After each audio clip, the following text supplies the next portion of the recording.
إن الحمد لله نحمده ونستعينه ونستغفره ونعوذ بالله من شرور أنفسنا ومن سيئات أعمالنا من يهده الله فلا مضل له ومن يضلل فلا هادي له وأشهد أن لا إله إلا الله وحده لا شريك له وأشهد أن محمدا عبده ورسوله أما بعد فإن خير الحديث كتاب الله وخير الهدي هدي محمد صلى الله عليه وسلم وشر الأمور محدثاتها وكل محدثة بدعة وكل بدعة ضلالة وكل ضلالة في النار. فقد قال الله تبارك وتعالى في كلامه المجيد والفرقان الحميد: أعوذ بالله السميع العليم من الشيطان الرجيم. بسم الله الرحمن الرحيم. يا أيها الذين آمنوا اتقوا الله حق تقاته ولا تموتن إلا وأنتم مسلمون. يا أيها الناس اتقوا ربكم الذي خلقكم من نفس واحدة وخلق منها زوجها وبث منهما رجالا كثيرا ونساء واتقوا الله الذي تساءلون به والأرحام إن الله كان عليكم رقيبا. يا أيها الذين آمنوا اتقوا الله وقولوا قولا سديدا يصلح لكم أعمالكم ويغفر لكم ذنوبكم ومن يطع الله ورسوله فقد فاز فوزا عظيما. أما بعد، رب اشرح لي صدري ويسر لي أمري واحلل عقدة من لساني يفقهوا قولي. سبحانك لا علم لنا إلا ما علمتنا إنك أنت العليم الحكيم. اللهم صل على محمد وعلى آل محمد كما صليت على إبراهيم وعلى آل إبراهيم إنك حميد مجيد. محمد وعلى آل محمد كما باركت على إبراهيم وعلى آل إبراهيم إنك حميد مجيد. وقال عز وجل: أعوذ بالله من الشيطان الرجيم. يا أيها الذين آمنوا أطيعوا الله وأطيعوا الرسول ولا تبطلوا أعمالكم.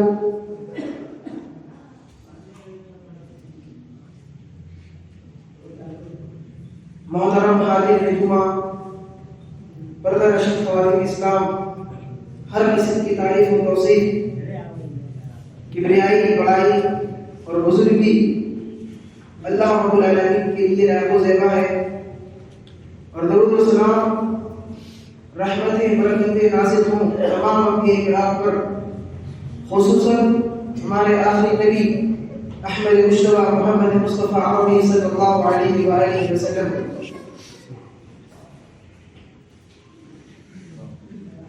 محترم حاضرین، خطبہ مسلمہ کے بعد آپ کے سامنے سورہ محمد کی ایک آیت تلاوت کی گئی جس میں اللہ رب العالمین نے ارشاد فرمایا: یا ایھا الذین آمنوا اطیعوا اللہ واطیعوا الرسول. کہ اے ایمان والو، اللہ رب العالمین کی اطاعت کرو، واطیعوا الرسول، اور اس کے رسول یعنی ہمارے آخری نبی محمد رسول اللہ صلی اللہ علیہ وسلم ان کی اطاعت کرو. وَلَا تُبْطِلُوا أَعْمَالَكُمْ، اور اپنے اعمال کو برباد مت کرو. یعنی اللہ اور اس کے رسول صلی اللہ علیہ وسلم کی اطاعت کرنے کے ساتھ ساتھ یا پھر اللہ اور اس کے رسول کی نافرمانی کر کے ان کے طریقے اور راستے کو چھوڑ کر کے کسی اور کا طریقہ، کسی اور کی روش اور کسی اور کا کلچر اپنا کر کے اپنے اعمال کو تم برباد مت کرو. جب ایک مسلمان اس بات کا اقرار کرتا ہے لا الہ الا اللہ محمد رسول اللہ پڑھ کر کے، اللہ رب العالمین کی طرف سے آیا ہوا جو فارم ہے اس کو فل اپ کر کے، اپلیکیشن بھر کے، اپنے نام لکھ کر کے اللہ رب العالمین کو اپنا رب مان کر اور محمد رسول اللہ صلی اللہ علیہ وسلم کو اپنا نبی تسلیم کرتا ہے، تو اسی وقت سے وہ دائرہ اسلام میں داخل ہوتا ہے، اور پھر وہاں سے اس کی فکر، اس کی سوچ، اس کا عقیدہ، اس کے اعمال، اس کے کردار، اس کے چال چلن، اس کا اٹھنا بیٹھنا، الغرض پوری کی پوری زندگی اللہ اور اس کے رسول کے لیے وقف ہو جاتی ہے.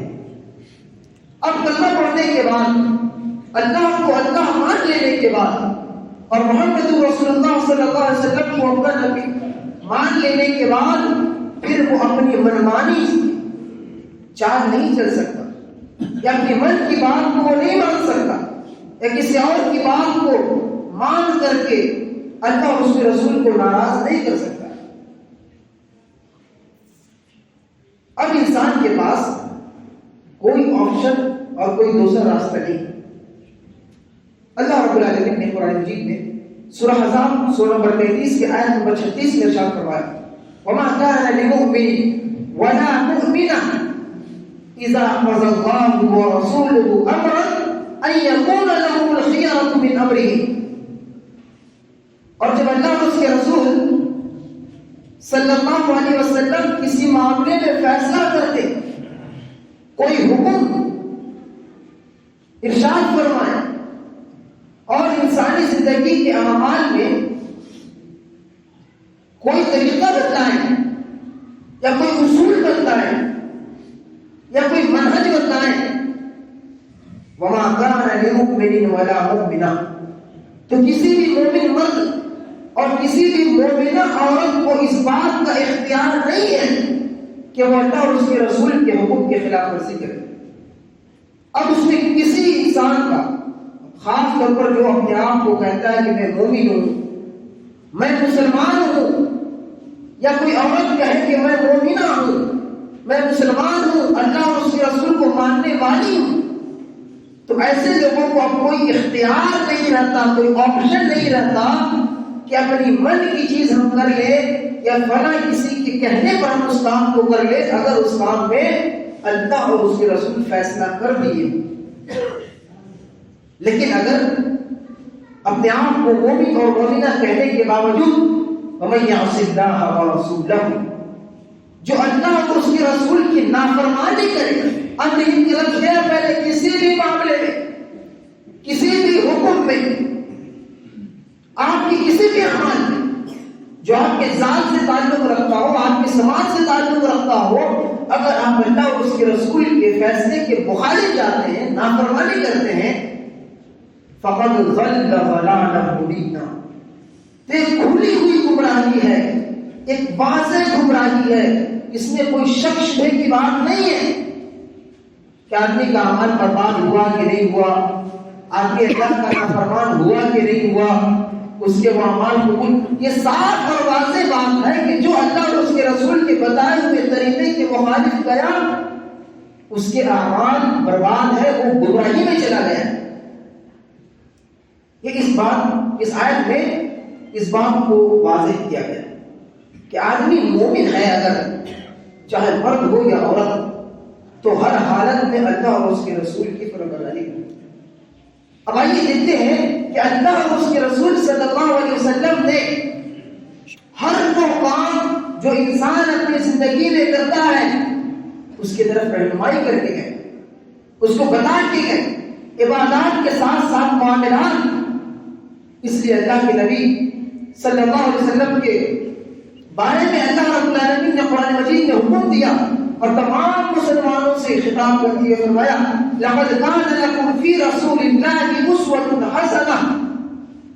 کہ اللہ کے نبی صلی اللہ علیہ وسلم کی زندگی تمہارے لیے بہترین اسوہ ہے، نمونہ ہے.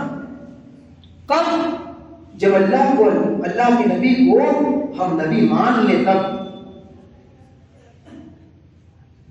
محمد رسول اللہ صلی اللہ علیہ وسلم کو اپنا رسول مان لیتا، اپنا آئیڈیل، اپنا اسوہ اگر ان کو مان لیتا. لیکن اگر کوئی یہ کہتا کہ نہیں ہمارے آئیڈیل ہمارے نبی نہیں ہے، فلاں انسان ہے جس کو ہم فالو کرتے ہیں، فلاں قوم ہے جس کے روش کو ہم اختیار کرتے ہیں، فلاں سماج فلاں بستی کے لوگ ایسا کرتے ہیں تو اس لیے ہم ایسا کرتے ہیں. اگر کوئی اپنا نبی کو اپنا آئیڈیل نہ مانے، اپنا نبی کو نبی تصور نہ کرے تو کوئی بات نہیں، اس کو کھلا اختیار ہے، چھوٹ ہے. وہ چاہے کس سماج کی روش کو اختیار کرے، کسی قوم کے طریقوں کو اختیار کرے، اس کو کوئی روکنے والا، ٹوکنے والا، بولنے والا نہیں ہے. لیکن اگر وہ انسان مومن ہے، اللہ اور اس کے رسول صلی اللہ علیہ وسلم کو ماننے والا ہے، تو پوری کی پوری زندگی اس کے لیے ضروری ہے کہ وہ اللہ کے نبی صلی اللہ علیہ وسلم کے طریقے پر گزارے. اگر نہیں گزارتا ہے تو وہی گمراہی کی بات ہے، اعمال برباد ہونے والی بات ہے. اس آیت میں ایسا نہیں ہے کہ اللہ کے نبی صلی اللہ علیہ وسلم نے جیسے عبادات دیے تم ویسا ہی کرو. اس میں عبادات کے ساتھ ساتھ دنیاوی معاملات جو انسان کی زندگی میں آتے، کاروبار ہو، بزنس ہو، لین دین ہو، اٹھنا بیٹھنا ہو، چلنا پھرنا ہو تو نبی کے طریقے پر، بات چیت کرنی ہو تو نبی کے طریقے پر، آپ کا اخلاق ہو تو نبی کے جیسا اخلاق ہو، آپ کی شادی بیاہ ہو تو اللہ کے نبی صلی اللہ علیہ وسلم کے طریقے پر شادی بیاہ ہو. آپ کا لین دین ہر ایک چیز، آپ غسل کرنے جاتے ہیں، غسل کا طریقہ اللہ کے نبی کے طریقے پر ہونا چاہیے. آپ کنگھی کرنا چاہتے ہیں، آپ کنگھی کا طریقہ بھی ویسا ہی کریں جیسے اللہ کے نبی صلی اللہ علیہ وسلم نے کر کے بتایا. اتنی چھوٹی چھوٹی چیز آپ اپنی زندگی میں جو کرتے ہیں وہ ہر ایک چیز اللہ کے نبی صلی اللہ علیہ وسلم کے طریقے پر ہوگا، تب آپ نے اللہ کے نبی کو نبی مانا سچے طور پر. لیکن بہت سارے معاملات، منافقین کا معاملہ کیا تھا کہ جس معاملے میں ان کو کچھ فائدہ نظر آتا اور اللہ کے نبی صلی اللہ علیہ وسلم کی بات کو مان لیتے، ہاں یہ نبی ٹھیک ہے، یہ بات ٹھیک کہہ رہا ہے، اس کو مان لیتے. لیکن جب من کے خلاف کوئی بات آ جائے یا کسی اور کو دکھانے یا سمجھانے کے لیے یا کسی اور کو خوش کرنے کی بات آ جائے تو وہاں پر پھر اللہ اور اس کے رسول کی بات کو ٹھکرا دیتے. اللہ نے ان کے بارے میں فرمایا فَتُؤْمِنُونَ بِبَعْضِ الْكِتَابِ وَتَكْفُرُونَ بِبَعْضٍ. جو بات تم کو اچھی لگتی ہے، جس بات پہ کوئی غصہ نہیں ہوگا، جس بات پہ کوئی ناراض نہیں ہوگا، تم اس چیز کو اپنا لیتے ہو، اس کو مان لیتے ہو کہ ٹھیک ہے ہم یہ کام کر لیں گے. لیکن اگر دین کا کوئی ایسا کام ہو جس میں تمہارے گھر والے ناراض ہو سکتے ہیں، دوست دشمن بن سکتے ہیں، معاشرہ اور سوسائٹی تمہارے خلاف جا سکتے ہیں، تمہیں معاشرے کا ڈر ہے، سماج کا ڈر ہے، گھر والوں کا ڈر ہے، ایسی بنیاد پہ تم اس دین کے کام کو نہیں کرتے ہو، وَتَكْفُرُونَ بِبَعْضٍ، تم اس کو انکار کر دیتے ہو، اس کو ٹھکرا دیتے ہو، اس کو جھٹلا دیتے ہو. یہ روش یہودیوں اور منافقین کے یہاں ایک پائی جاتی تھی کہ چند لوگوں کو خوش کرنے کے لیے وہ اللہ تعالیٰ کو ناراض کر دیتے، اللہ کے احکام کو ٹھکرا دیتے. اب غور کیجیے، بہت سارے مسائل ہیں دنیا میں اور انسانی زندگی میں، رہن سہن میں، گھر کے معاملات، والدین کا اپنے اولاد سے تعلقات اور اولاد کا اپنے والدین کے ساتھ تعلقات، گھر کے بہت سارے رشتے، ان تمام چیزوں میں ایک دوسرے کی عزت، ایک دوسرے کا رسپیکٹ کرنا، احترام کرنا، ادب کرنا، یہ چیزیں ہمارے سماج سے ختم ہوتی جا رہی، جس کی وجہ یہ ہے کہ ایک انسان دوسرے کسی انسان کی بات نہیں مان رہا. ایک بیٹا اپنے باپ کی بات کو نہیں ماننا چاہتا، ایک باپ اپنے گھر والوں کی کچھ مشورے ہیں اس کو قبول نہیں کرتا. یہ کیا ہے؟ ڈس رسپیکٹ کی وجہ سے، عزت اور احترام کی کمی کی وجہ سے. اگر انسان ایک دوسرے کی عزت، تقریب، تعظیم کرنے لگے تو ایک دوسرے کی بات مانے گا، ایک دوسرے کو سمجھے گا اور پھر سماجی جو برائی ہے وہ تمام چیزیں ختم. ورنہ آپ دیکھیں اکثر شادی بیاہ کے معاملے میں اور میت کے معاملے میں یہ دو موقع ایسا ہے کہ انسان کا ایمان پتہ لگتا ہے، انسان کا انسانی ایمان کا لیول کیا ہے. یہ چیزیں آپ کو جب پتہ کرنا ہو تو آپ کسی انسان کے شادی میں جائیے یا کسی انسان کے مرنی پر جائیے، تو اس گھر کا جو حال ہوگا، جو معاملات ہوگا، جو کیفیات ہوں گے، وہ آپ کو بتائیں گے کہ یہ آدمی اللہ اور اس کے رسول کے طریقے پر ہے کہ نہیں ہے. آدمی اپنے لباس سے، اپنے داڑھیوں سے، تمام چیزوں سے آدمی پتہ لگاتا ہے کہ یہ آدمی نیک ہے، یہ آدمی نیک نہیں ہے، یہ برا ہے. وہ چیزیں بعد کی چیزیں، خوشی اور غمی کا جو موقع ہوتا ہے جس پہ انسان دوسرے پر ڈیپینڈنٹ ہوتا ہے، دوسرے کا محتاج ہوتا ہے، دوسرے کو خوش اور ناراض کی بات آتی ہے، ایسے موقع پر انسان کا اسٹینڈ کیا ہے، وہ کس چیز پہ کھڑا ہے، وہ بتاتا ہے اس کا ایمان. وہاں پتہ لگتا ہے اس کا عقیدہ، وہاں پتہ لگتا ہے کہ وہ انسان اپنے دعوے میں سچا ہے کہ جھوٹا ہے. اس لیے ہمیں اور آپ کو ان دو موقعوں پر چوکنا رہنے کی ضرورت ہے، اور ان دو موقعوں پر خاص طور پر اللہ اور اس کے رسول کی فرامین کو دیکھنے کی ضرورت ہے کہ اللہ کے نبی صلی اللہ علیہ وسلم اپنے گھر والوں کی شادی بیاہ نہیں کیے، یا خود کو شادی نہیں کیے، یا صحابہ اکرام رضوان اللہ علیہم اجمعین کیا وہ شادی نہیں کی اللہ کے نبی کے زمانے میں. ان تمام چیزوں کو دیکھتے ہیں تو بہت ساری چیزیں پتہ لگتی جس کا آج ہمارے سماج میں جو چیزیں ہوتی ہیں جس کا کوئی تعلق نہیں ہے ان تمام چیزوں سے، شریعت سے، نہ دین سے، بس محض اس بنیاد پر کہ ہمارے باپ دادا کی نسل سے یہ چیز چلی آ رہی ہے لہذا ہم کو بھی یہ کرنا چاہیے، فلاں لوگ یہ کرتے آ رہے ہیں اس لیے ہمیں یہ کرنا چاہیے. اگر ہم یہ نہیں کہیں گے تو سماج ہمارا کیا کہے گا، سوسائٹی ہماری کیا کہے گی، تہذیب ہماری کیا کہے گی، ہمارے آس پڑوس کے لوگ ہمارے بارے میں کیا سوچیں گے. لہذا باپ دادا کی روش کو اختیار کرتے ہوئے پڑوسیوں کو، آس پاس کے لوگوں کو خوش کرنے کے چکر میں انسان نہ جانے کیا کر بیٹھتا ہے. اگر آدمی کو علم نہ ہو تو انسان شرک کرنے پر بھی مجبور ہو جائے. صرف اس بنیاد پہ کہ اگر شرک نہیں کریں گے تو ہمارا سماج کیا کہے گا کہ دیکھو یہ شرک نہیں کرتا ہے, دیکھو یہ فلاں کام نہیں کرتا ہے. آدمی اگر ان چیزوں میں باپ دادا کو یا آس پڑوس کے لوگوں کو, سماج کو خوش کرنے کے چکر میں اگر رہے تو شرک کا دروازہ اس کے لیے کھلا ہوتا ہے, کبھی نہ کبھی وہ شرک کرے گا. تو اس لیے شادی بیاہ کے موقع پہ جو رسوم ہوتے ہیں, میں نہیں جانتا کون سی چیزیں کیا کیا ہوتی ہیں. شادی میں جانے کا اتفاق بھی نہیں ہوتا ہے, رہنے کا اتفاق بھی نہیں ہوتا ہے, لیکن جو لوگ شادی بیاہ کرتے ہیں اس سماج کے معاشرے میں جو چیز ہوتی ہیں اس کو آدمی ہر ایک چیز کو دیکھے, پرکھے اور اللہ اس کے رسول کی تعلیمات سے ملائے.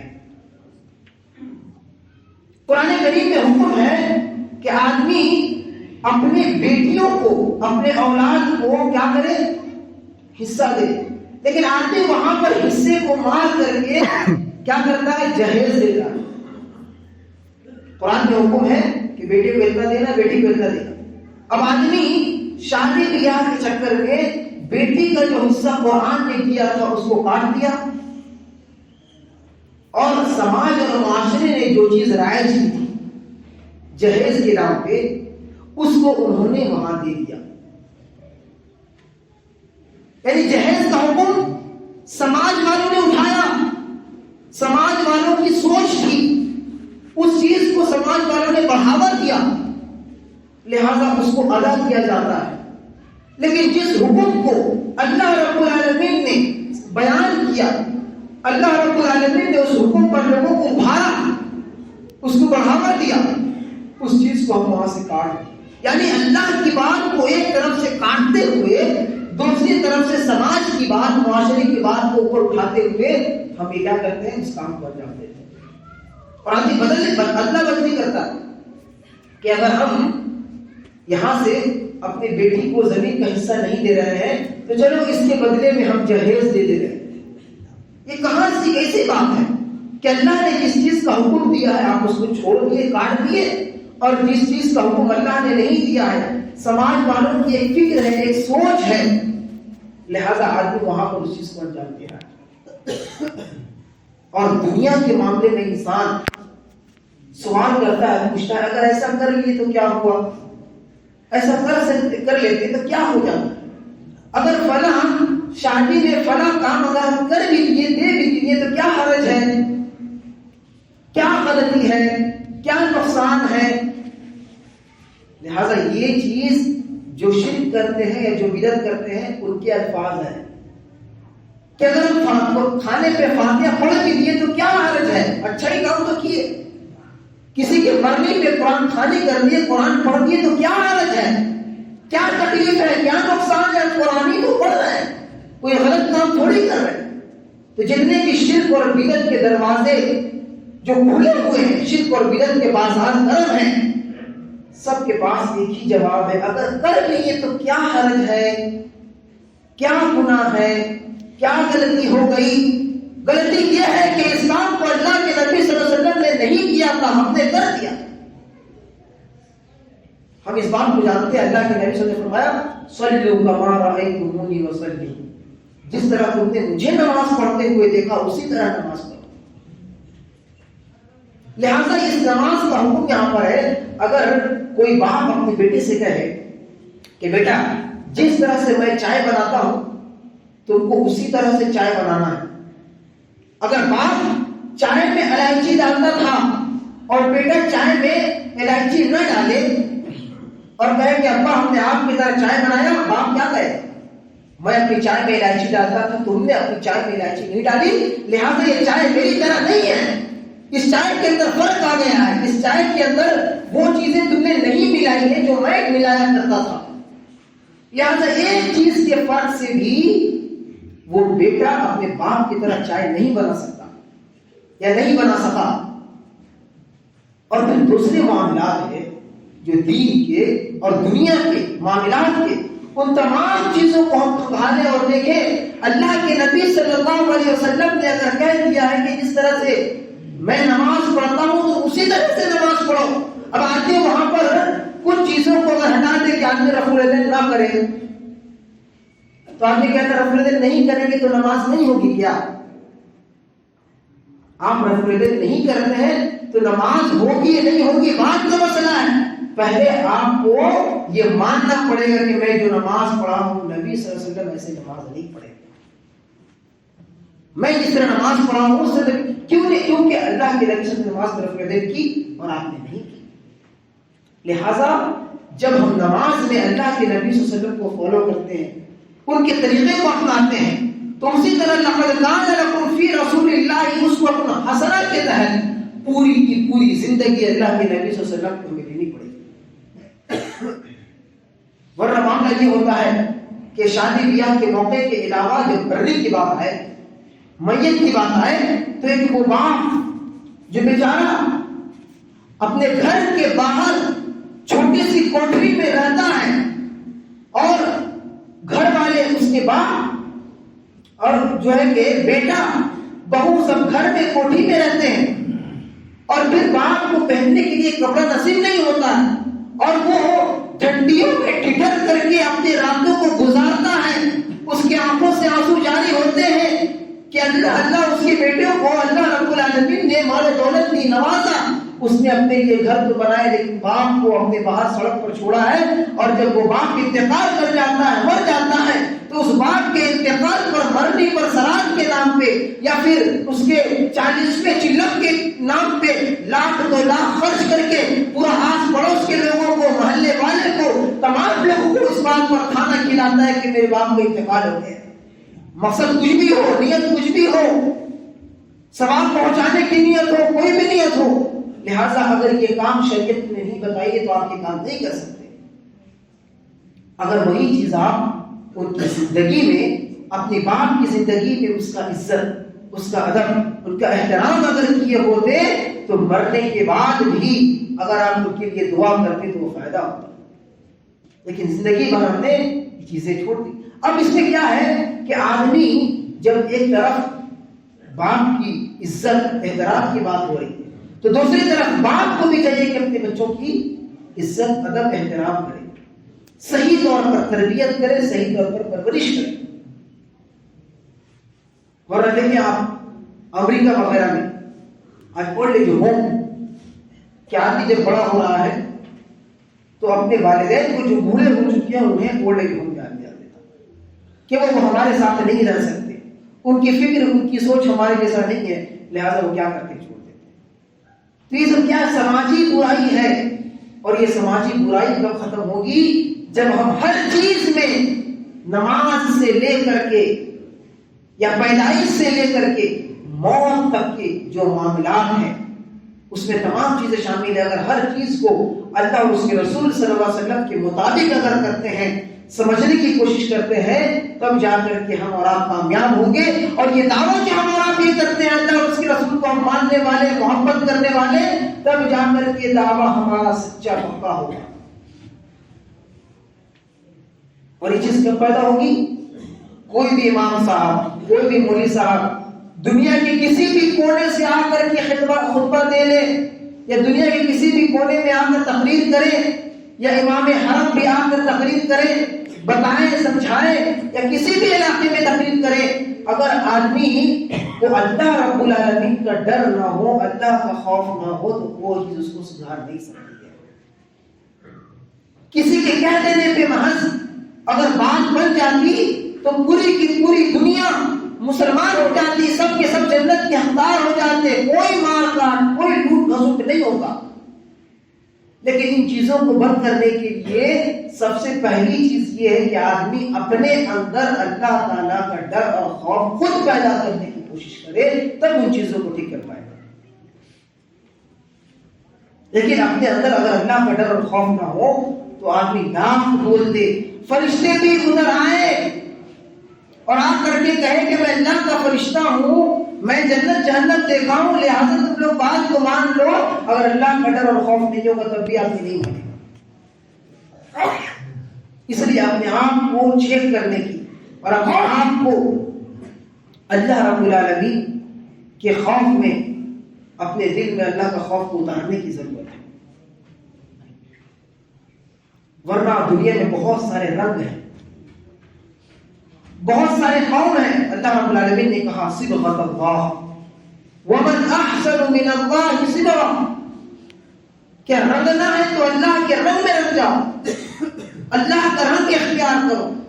اللہ رب العالمین کا رنگ کیا ہے؟ جو اللہ رب العالمین نے جن باتوں کا حکم دیا ہے، اللہ کے نبی صلی اللہ علیہ وسلم نے جن چیزوں کا حکم دیا ہے، ان چیزوں کو اختیار کرنا، ان چیزوں کو مان لینا، ان چیزوں کو ایکسپٹ کر لینا کہ آدمی اگر فلاں آدمی کو دیکھے تو اس اللہ رب العالمین یاد آ جائے. لوگوں کے درمیان اس طرح فرق ہونا چاہیے. سماج کے اعتبار سے سماج اور سوسائٹی میں لوگوں میں فرق ہونا چاہیے کہ جس گھر سے نماز پڑھنے، جس گھر کے لوگ نماز پڑھنے والے ہوں، لوگوں کو پتہ لگ جائے کہ ہاں یہ فلاں گھر اہل حدیث کا گھر ہے جہاں پر نماز ہو رہی ہے. جس گھر سے قرآن کی آواز آئے، لوگوں کو پتہ چلے کہ ہاں اس گھر سے قرآن کی آواز آ رہی ہے، یہ گھر اہل حدیث کا گھر ہے، یہ گھر مسلمانوں کا گھر ہے. اور جس گھر میں شادی بیاہ کا ماحول ہو، اور شادی بیاہ کے ماحول میں اس کے کارکردگی کو دیکھتے ہوئے، اس کے اعمال کو دیکھتے ہوئے، اس کے رویے کو دیکھتے ہوئے، اس کے انتظام کو دیکھتے ہوئے، اور جو بھی معاملہ ہے شادی بیاہ میں جو سادگی جو چیز نظر آئے تو لوگوں کو پتہ لگ جائے کہ یہ گھر مسلمانوں کا گھر ہے، یہ گھر غیر مسلموں کا نہیں، جس میں ہندوانہ رسم و رواج کی کوئی بات نہیں کی جا رہی ہے، نہ اسلامی شریعت کے خلاف کی کوئی بات کی جا رہی ہے، نہ ناچ گانا ہے، نہ ڈی جے ہیں، نہ بارات ہیں، نہ اس طرح سے بہت سارے ایسی چیزیں ہیں جو من گھڑت ہیں، خرافات ہیں، ہندوانہ رسم و رواج سے ملی ہوئی ہیں. ان تمام چیزوں سے پاک ہو تاکہ لوگوں کو پتہ لگے کہ یہ گھرانہ مسلمانوں کا گھرانہ ہے، یہ گھرانہ اللہ کے نبی صلی اللہ علیہ وسلم کے بتائے ہوئے طریقے کے مطابق عمل کرنے والا گھرانہ ہے. اس لیے آدمی محض پھوپھا ماموں کو خوش کرنے کے لیے اور نانا دادا کی بات کو رکھنے کے لیے محض اس وجہ سے آدمی وہ تمام کام کر گزرتا ہے جو اللہ اور اس کے رسول کے خلاف ہے. اسی میں سے ایک بہت بیماری کی سماج کی، سوسائٹی کی، وہ کیا ہے؟ سودی کاروبار، سودی لین دین، چاہے وہ اپنی علاج معالجے کے نام پہ ہو، یا LIC کے نام پہ ہو، یا فلاں سے پیسہ لے کر کے گھر بنا لینے کے بعد اس کو لوٹانے کی بات ہو، جو بھی شکلیں ہیں اگر اس میں سودی چیز ہے، سودی نظام ہے تو یاد رکھیے یہ بہت ہی خطرناک ہے. کتنا خطرناک ہے؟ شرک کے بارے میں قرآن نے کہا کہ جو شرک کرے گا وہ جہنم میں جائے گا، جہنم میں جلے گا، جہنم سے کبھی نہیں نکلے گا. لیکن سود کی جب بات آئی، سودی نظام کی جب بات آئی تو اللہ رب العالمین نے کہا کہ جو سود لین دین کرتا ہے گویا کہ وہ اللہ تعالیٰ سے جنگ کر رہا ہے، اللہ سے جنگ کرنے کے برابر ہے. سودی لین دین کہ اللہ رب العالمین نے ایک طرف منع کیا اور آدمی دوسری طرف کر رہا ہے، گویا کہ وہ اللہ تعالیٰ کے مخالف، اللہ کے اگینسٹ کھڑا ہوا ہے اور یہ بات وہ کہہ رہا ہے کہ اللہ نے منع کیا ہے، منع کر میں کروں گا. اب غور کیجیے، کیا کوئی آدمی اپنے امی کے ساتھ زنا کرے گا، بدکاری کرے گا؟ ایک زنا کرنے والا انسان بھی نہیں سوچ سکتا ہے. جو 24 گھنٹہ بدکاری کرتا ہو، زنا کرتا ہو، بدکاری میں ہو، وہ آدمی بھی یہ نہیں سوچ سکتا ہے کہ میں اپنی امی کے ساتھ غلط کام کروں، بدکاری کروں. لیکن پیارے نبی صلی اللہ علیہ وآلہ وسلم کا فرمان ہے، کان کھول کر کے سننے والی ہے، روٹے کو کھڑے کر دینے والی ہے، انسان کے دل کو دہلا دینے والی ہے، انسان کی زندگی کو تبدیل کر دینے والی ہے. پیارے نبی محمد رسول اللہ صلی اللہ علیہ وسلم نے فرمایا ہے کہ جو سودی کاروبار کے تعلق سے جانتے ہوئے بھی اگر تحقیق نہ کرتا ہے، اس کے اندر ملوث ہو جاتا ہے، اس میں ہاتھ بڑھاتا ہے، اس کام کو بڑھاوا دیتا ہے، اس نے اپنی ماں کے ساتھ 70 مرتبہ زنا کیا ہے. اپنی سگی امی کے ساتھ 70 مرتبہ اس انسان نے بدکاری کی ہے. یہ اللہ کے نبی صلی اللہ علیہ وسلم کی زبان سے نکلے ہوئے الفاظ ہیں. حدیث کے الفاظ ہیں اگر انسان کے رونگٹے اپنے کھڑے نہیں ہوتے ہیں تو شرم سے چلو بھر پانی میں ڈوب مرنا چاہیے اور اپنی زندگی کو ختم کر لینا چاہیے کہ آدمی اس حدیث کو سننے کے بعد بھی اس کے رونگٹے کھڑے نہیں ہوتے ہیں، وہ جلملا نہیں چاہتا ہے، وہ خود سے توبہ نہیں کرتا ہے، تو انسان کو اس زندگی میں اس دنیا میں رہنے کا جینے کا کوئی حق نہیں ہے۔ معلوم کیا ہوا؟ ایک اتنا بدکار انسان جو اپنی امی کے ساتھ، سگی امی کے ساتھ 70 مرتبہ زنا کرے اور ایک دوسرا طرف ایک آدمی سود کھانے والا ہو، تو زیادہ گنہگار یہ سود کھانے والا ہوگا۔ اب اس گناہ کا لیول آپ اندازہ لگا لیجیے، ایک بار دو بار نہیں، 70 بار اس کی حدیث میں وہ زیادہ آسان اور ہلکا ہے اس سود جیسی مہلک بیماری اور گناہوں کے برابری ہے۔ اب سوچ لیں انسان، جو بھی انسان یہاں ہے، جو بھی حضرات یہاں ہیں، جو بھی عورتیں خواتین ہیں، ان سے التجا ہے، گزارش ہے کہ وہ اللہ رب العالمین کا ولی، اللہ کا دوست بن کر کے زندگی گزارے۔ ایک طرف آپ کے ڈرام میں بالٹی میں پانی بھر رہا ہے، خوب زیادہ پانی بھر رہا ہے، نیچے سے سوراخ ہے اور پانی پورا چو جا رہا ہے، بہہ جا رہا ہے۔ آپ کی زندگی بھر پانی بھرتا رہے، کبھی پانی بھرے گا نہیں۔ لہذا سود کا معاملہ ایسا ہی ہے، جیسے کہ بتایا گیا تھا کہ سود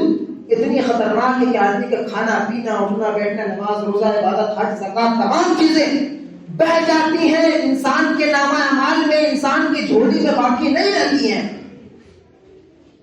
تو ایک طرف شرک کرنے والا شرک کر کے ہمیشہ جہنم میں جا رہا ہے، کیونکہ جو بھی وہ اعمال کیا تھا وہ اعمال اس کا برباد جہنم میں گیا۔ لہذا سود کا معاملہ اس سے کم نہیں ہے، کیونکہ اس میں بھی اس کے اعمال سب کرتے ہوئے بھی ختم اور شرک میں بھی اعمال کرتے ہوئے بھی ختم۔ لہذا انسان کیا ہوگا؟ جہنم میں جائے گا، اور قیامت کے دن ایسے لوگوں کا معاملہ ہوگا کہ خون کا دریا ہوگا جس میں وہ ڈبکی لگا رہا ہوگا، جس میں وہ پریشان ہوگا اور درد و الم کی کیفیت میں ہوگا۔ تیرتا ہوا جب خون کے دریا کے کنارے پہنچے گا، پھر اس کو پتھر مارا جائے گا، پھر وہ پتھر کے چوٹ سے، اس کے تکلیف سے، اس کے درد سے پھر واپس وہ دریا کے بیچ میں چلا جائے گا، پھر تیرتا ہوا آنے کی کوشش کرے گا، خون کی ندی سے باہر نکلنے کی کوشش کرے گا، پھر بھی نکلنے کی سخت طاقت اور قوت اس کے پاس نہیں ہوگی۔ اسی طرح مسلسل اس کو وہ عذاب دیا جاتا رہے گا۔ لہذا آدمی اگر تہیہ کرے، دل سے عزم کرے، پختہ ارادہ کرے کہ ہمیں اس سماج سے اس برائی کو ختم کرنی ہے، تو اس کو سب سے پہلے کیا کرنا ہوگا؟ اپنے آپ کو چیک کرنا ہوگا۔ جس طرح مسجد کی کمیٹی ہوتی ہے یا کچھ لوگ ہوتے ہیں ذمہ داران، اسی طریقے سے سماج اور معاشرہ سوسائٹی کی کچھ لوگ ہوں جو مسجد سے جڑے ہوئے ہوں، جن کا مشن، جن کا ٹارگٹ یہ ہو کہ آج سے ہم سماج اور معاشرے میں جو برائی ہیں، جو اللہ رسول کے خلاف کی جا رہی ہیں، ہمیں اس کو روکنا ہے۔ اس کو روکنے کا سادہ سیدھا طریقہ یہ ہے کہ آدمی اگر خود جہیز سے بچ رہا ہے، شادی بیاہ کے غلط رسم سے بچ رہا ہے، سودی کاروبار سے بچ رہا ہے، تو دوسروں کو بچانے کی کوشش کرے گا، اور جو نہ بچے اس کا بائیکاٹ کیا جائے، سماجی بائیکاٹ ہو، ہر اعتبار سے بائیکاٹ کیا جائے، اس کو اس بات کا احساس دلایا جائے کہ تو یہ کام کر کے اپنی ماں کے ساتھ زنا کرنے کو تو تیار ہے، تو خوش ہے، تو مطمئن ہے کہ ہاں میں اپنی ماں کے ساتھ زنا کروں گا، لہذا ایسے آدمی سے بائیکاٹ کیا جائے، اور جب اس کا انتقال ہو تو نماز جنازہ اس کی ادا نہ کی جائے۔ سعودی عرب کے مفتی جو انتقال فرما چکے ہیں، عبدالعزیز بن باز رحمۃ اللہ علیہ، وہ فرماتے ہیں کہ جب کوئی بے نمازی انسان مر جائے، انتقال ہو جائے، تو نہ اس کو غسل دیا جائے، نہ اس کو کفن دیا جائے، نہ اس کی نماز جنازہ ادا کی جائے، بلکہ اس کو اٹھا کر کے اسی طریقے سے کسی گڑھا میں، کسی کچڑا پورا پکڑ کے جا کر پھینک دیا جائے، کیونکہ وہ آدمی جو نماز نہیں پڑھتا ہے مسلمانوں کے زمرے میں، لسٹ میں اس کو شمار نہیں کیا جا سکتا۔ مسلمانوں کے ساتھ جو ٹریٹ ہوتا ہے، مرنے کے بعد غسل، دفن، کفن، نماز، یہ تمام چیزوں سے اس کو محروم رکھا جائے، تاکہ سماج اور معاشرے کے جتنے بھی لوگ بے نمازی ہو سب نمازی بن جائیں. لیکن معاملہ یہ ہے کہ کوئی بھی انتقال ہوتا ہے تو آدمی بغیر کسی تحقیق کے نمازی تھا کہ جواری تھا کہ شرابی تھا کہ کچھ بھی تھا، آدمی آنکھ بند کر کے اس کی نماز جنازہ پڑھ دیتا ہے، اور دوسرے جو گناہ کرنے والے ان کا من بڑھتا ہے کہ چلو اس کی تو نماز جنازہ پڑھ لی گئی، اس کی تو بخشش ہو گئی، لہٰذا ہماری بھی ہو جائے گی. اگر انسان کا اپنا عمل خود ٹھیک نہ ہو تو کوئی بھی آ کر کے نماز جنازہ ادا کر لے، مکہ کے امام بھی نماز جنازہ پڑھا دے، اس کی بخشش نہیں ہو، اس کی کوئی راستہ نکلنے والا نہیں ہے. تو اس لیے آدمی تہیہ کرے، عزم کرے کہ جو اس طرح کا معاملہ کرے گا، سودی کاروبار کرے گا، فلاں چیز کرے گا، ہم آج سے اس کی نماز جنازہ ادا نہیں کریں گے.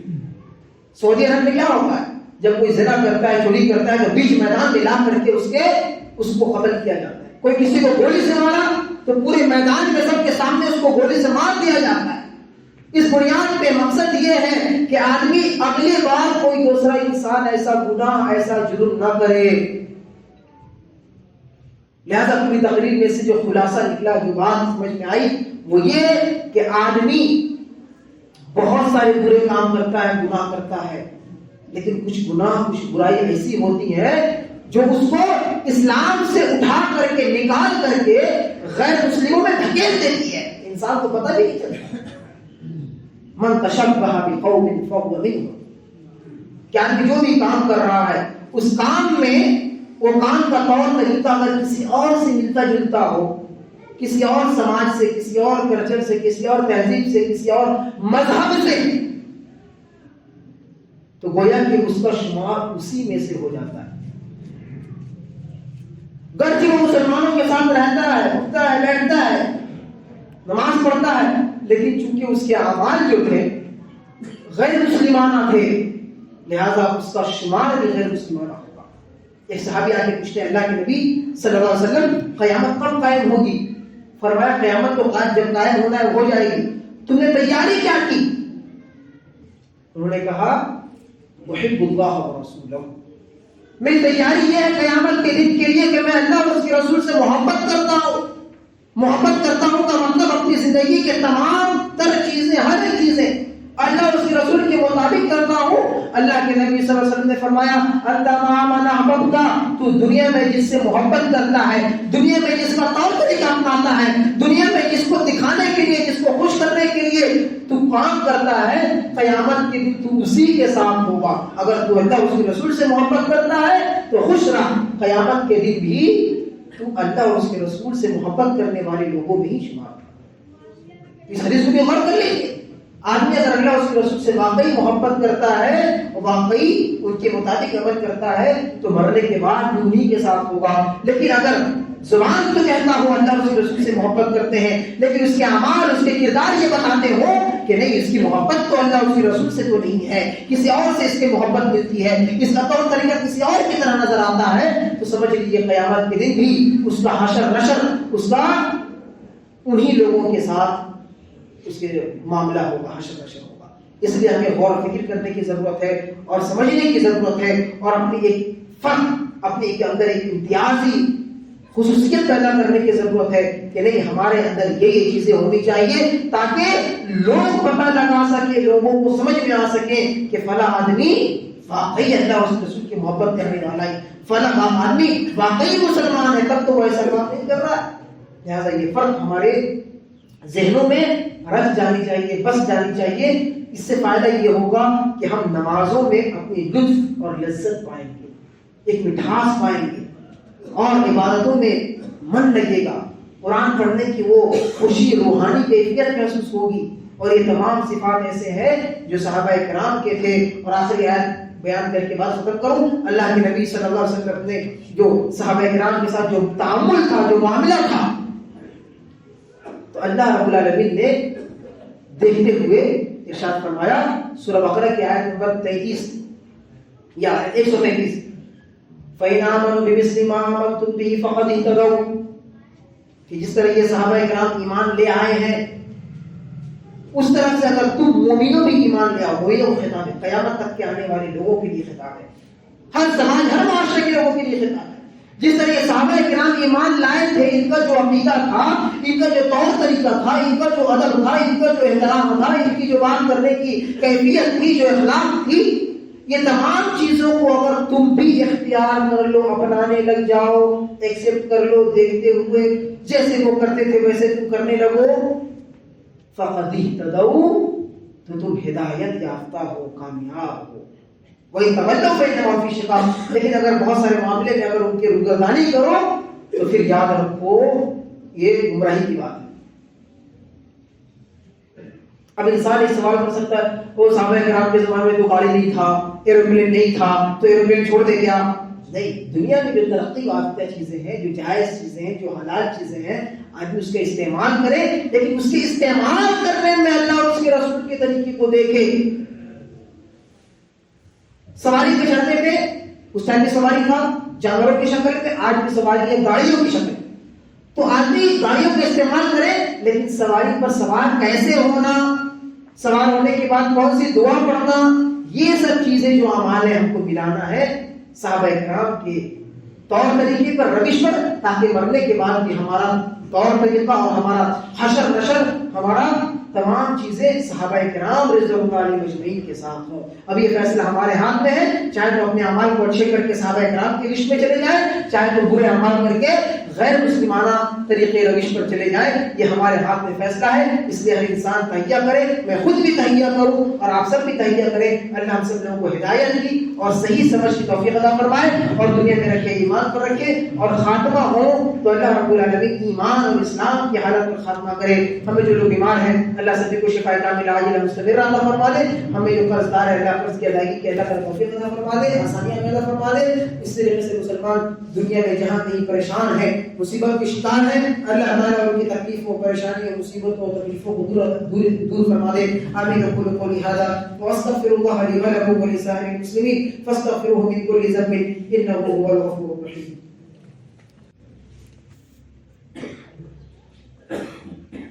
إن الحمد لله نحمده ونستعينه ونستغفره ونعوذ بالله من شرور أنفسنا ومن سيئات أعمالنا، من يهده الله فلا مضل له ومن يضلل فلا هادي له، وأشهد أن لا